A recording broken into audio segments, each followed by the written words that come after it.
the work of Martin Barker around discursive formations, the work of people like Janet Steger in the same area, and lovely work in India, which probably, I don't know if you know, but Farid Kazmi, who's done a lot of work on the Indian audience, who uses a modified form of theories of hegemony to understand what's going on at the moment at which an audience encounters a film.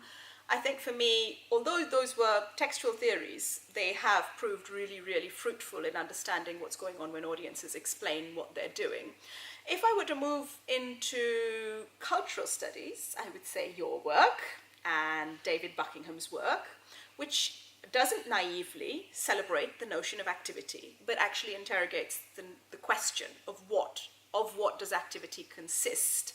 And so you can't exactly call those theories of active audiences, but theories which investigate how meaning and activeness or action are interlinked, I think are very useful. Of course, sometimes I do call on really quite old theories, and I might even, dare I say it, use an effects theory or two in my work. I might use a uses and gratifications theory in my work. But I do that always supplemented by ideas about negotiation, and that comes from the work of a load of feminist theorists, Christine Gledhill primarily, and the notion that everything is negotiated. Among the many different theories on audiences that I have used and have influenced me, the theory that I found most influential and most relevant and more thought-provoking for me is that of the circuit of culture, developed by British cultural studies in the late 1990s, especially with the leadership of Stuart Hall. So very briefly, what the circuit of culture says is that any culture, media culture more specifically for us, is constituted through 5 different moments, what they call moments. These include production, consumption, representation, regulation, and identity. So what is important with this theorization that British cultural studies offer is that instead of thinking of media as a linear process where power is concentrated either on production and representation, and this power trickles down towards audiences and subordinates people's identities to the power of the media and institutions and so on, what British cultural studies say to us is that we have to think of media culture in its totality. So that means that audiences and studying audiences and understanding audiences at some points are much more important than focusing on media industries or in media production. I guess within my political participation in social media work, I more or less operate from 2 broad theories. One of them is called the dual effects theory, which suggests that social media is increasing participation for underengaged youth at the online level only, pretty much, and also reinforcing the participation amongst traditional cohorts that are going to participate anyways, upper socioeconomic people from upper socioeconomic levels, males generally, and people that are naturally politically interested. They're going to be engaged in politics regardless of social media, but social media helps sort of reinforce that effect. And then there's the reinforcement effect, which suggests that social media does absolutely nothing for traditional disengaged cohorts and only helps to reinforce participation amongst people who are going to be engaged anyways. Those are kind of the 2 broad ones. From my other perspective, from I guess the media psychology perspective, there are 4 broad, very interrelated theories. Somebody really needs to just combine them at once because they pretty much say the same thing. But it's a cultivation, framing, agenda setting, and priming theories. And these are all basically suggested again that exposure to media stimuli will activate particular cognitions in people's audiences, mental frameworks, minds, such that it's going to have some sort of corresponding reaction, whether it be cognitive, affective, or behavioral. In thinking about audiences, I guess I draw partly on the tradition of reception studies, which is, if you like, a kind of semiotic approach to the world, and it positions, therefore, audiences as readers and interpreters of the entire world. And of course, much of the meanings that circulate in society, much of the world that people are reading is itself now mediated. But I also think about audiences insofar as they are positioned within particular kinds of textual forms and particular kind of production processes, and for that the tradition of work on the circuit of culture is particularly helpful in seeing how audiences are part of a much larger set of processes.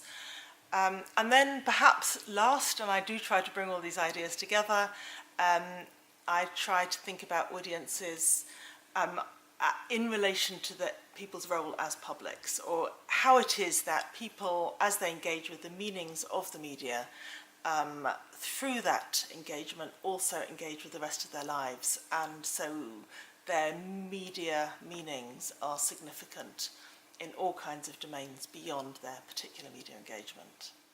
You have to look at questions about power, ideology, the way media represents the world, the way people negotiate those representations. So for me, the work that was done in the 70s and 80s around ideology analysis remains pretty important, even though ideology is a very complicated thing, and how a message gets out through social media today across 2 billion users cannot be simply reduced to something like as a state sending out a message. It's not like that. But the idea there's an ideological element to media remains fundamental for me. But also fundamental for me, and it's sort of where I came into researching media audiences in the late 90s, early 2000s, was what's called the third generation of audience research in Europe particularly, but also the United States. It was looking at, if you like, the much broader context in which people respond to media. Some of that came out of feminist research. It was really fundamental in the 80s. How complex is the context that has to be there for me to pick up my phone and share a picture with my family? It's a very complicated context, and we have to understand that fully.